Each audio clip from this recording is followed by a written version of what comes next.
the situation. The enemy continues to advance. More than 200 combat engagements in a single day. This has already, to a certain extent, become a kind of combat routine,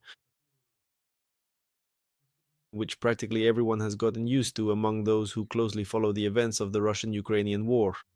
As for the massive losses, specifically the 200ths in the Russian army, they are not some unexpected factor. Why? Because lately the enemy has been using either meat grinder or infantry assault tactics. Or they use vehicles that are not suited to protect personnel to move through the kill zone. Cars, motorcycles. Accordingly, the chances of survival for Russian assault troops moving through the kill zone in this way are slim. That is precisely why the president is reporting figures of 25,000 Russian servicemen killed. The total losses of the Russian army for the month of November are just over 30,000. So, accordingly, the ratio of wounded to killed among the Russians is simply catastrophic. In my opinion, in modern history, humanity has never seen such a number of losses, specifically killed compared to wounded servicemen. But nevertheless, Putin's general, this kind of story suits them because they are literally paving the way to those coveted square kilometers of Ukrainian territory with the corpses of their own soldiers. On the one hand, the month of November is marked by quite significant losses of our territory, 505 square kilometers. But the majority, about 40%, falls specifically on the east of the Zaporizhia region. Even in places where the fiercest fighting is happening right now, in the Pokrovsk and Mirnohrad area, our territorial losses are several times smaller.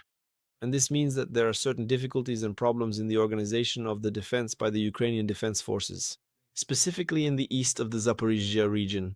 Is the Ukrainian General Staff aware of this problem? Yes, they are aware. I think that in the near future we will see the situation stabilize, and in principle the first signs of stabilization are already appearing, specifically in the area of eastern Zaporizhia region. Polyipol, which the enemy was counting on capturing, right here and now it continues to hold.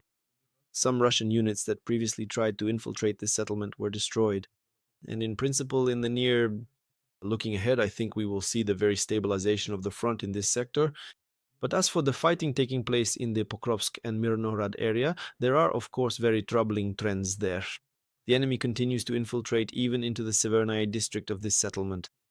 But I assure our audience it is unlikely that we will hear from official speakers any information about positional battles or the conduct of maneuver defense until the moment they are completed. There is an aspect related to information hygiene regarding this issue, but there is also a very clear understanding.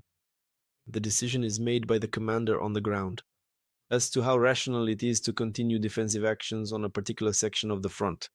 And if necessary, appropriate measures will be taken to preserve the lives and health of our servicemen.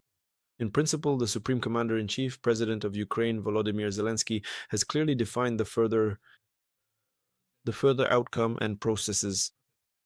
What is more important, to keep control over the ruins of Pokrovsk and Mirnohrad, or to preserve the lives and health of our soldiers? Naturally, the lives and health of our defenders are much more important. But in any case, we need to understand that right now there are about 140,000 Russian servicemen drawn to this section of the front like a magnet. Accordingly, the enemy cannot use these forces and resources on other sections of the front, although I believe that the enemy is extremely short on these very resources. And for launching active combat operations in the south of the Zaporizhzhia region towards Orikhiv and in the area of Stepnohirsk, as well as for intensifying combat operations in the east of the Zaporizhzhia region, and even the decline of Russian offensive actions in other sections of the front, whether in the north of the Kharkiv region or in the territory of our Sumy region, these are all obvious. The enemy is facing quite significant losses on the battlefield, and the compensatory mechanism, including through carrying out mobilization measures, is not working to the extent and on the scale that Russian generals currently require.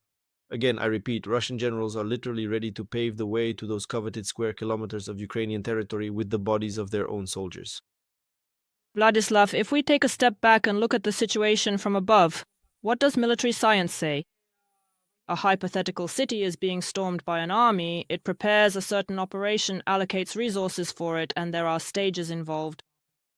If we look at what happened with Pokrovsk, for example, how many times the situation swung back and forth there, as I understand it, these losses are connected to the fact that is this a rather reactive tactic, a strategy on the part of the occupying country, or how exactly are they implementing all of this? They simply overwhelm the front line with sheer numbers. On On the one hand, I have to state that modern military science is practically not being applied in the current war. After all, at the beginning of this year, we discussed on air that this is beyond the logic of the actions of the Russian occupiers to continue their offensive operations for such a long time. And in fact, the Russian army has been on the offensive since mid October 2023, starting with the fighting in the Avdiivka area. That is why modern military science requires transformation, changes, and appropriate adjustments in line with contemporary approaches to conducting warfare. As for the actions of the Russian military, they are obvious and correspond to the processes taking place on the battlefield. The kill zone practically cuts off all enemy armored vehicles. Yes, right now additional units are once again appearing in the Pokrovsk area. Enemy armored vehicles including tanks, but they burn just as brightly as their predecessors. And this means that the usual route and the usual algorithm of action for the Russians is infiltration, operating as part of small and ultra-small assault infantry groups which suffer enormous losses. Nevertheless, to some extent this does yield results. We must already acknowledge the fact that the southern part of Pokrovsk, south of the railway, is completely under the control of the Russian occupiers. The enemy continues to infiltrate into the northern and northeastern parts of this settlement, pressing our defenders who are operating on the southern outskirts of Myrnograd, so the situation is quite difficult. But again, the cost of this advance for the Russian occupiers is enormous, and it is measured in hundreds and hundreds of human lives. Vladislav, in your opinion, how might events develop further? All these agreements revolve around one main issue. That is, first a ceasefire, and then everything else. But as I understand it, the consultations that took place yesterday between the American delegation and the occupying country in Moscow confirmed that they are not planning to proceed in that order. The issue is to be decided in the Russian Federation.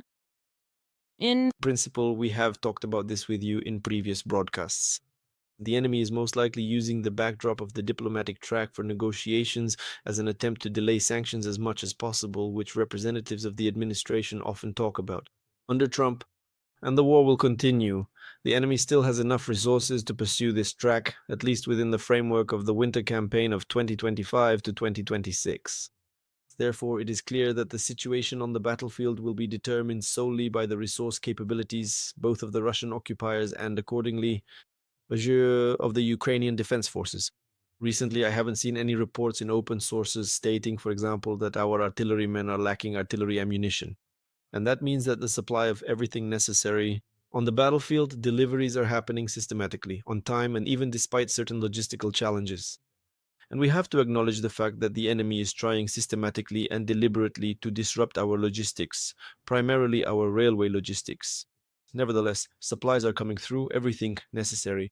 Our soldiers on the battlefield have what they need, and that means the strategic defensive operation currently being conducted by the Ukrainian army is producing the desired results.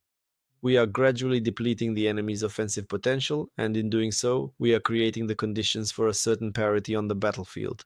And this concerns not only the direct combat along the line of contact, but also the middle and deep strikes that Ukrainian defense forces are able to carry out operations both in temporarily occupied territories and on the territory of the Russian Federation. I mean Russian military factories, oil refining and gas transportation facilities, certain elements of logistics including railway logistics. In other words, all of these are legitimate targets for the Ukrainian defense forces.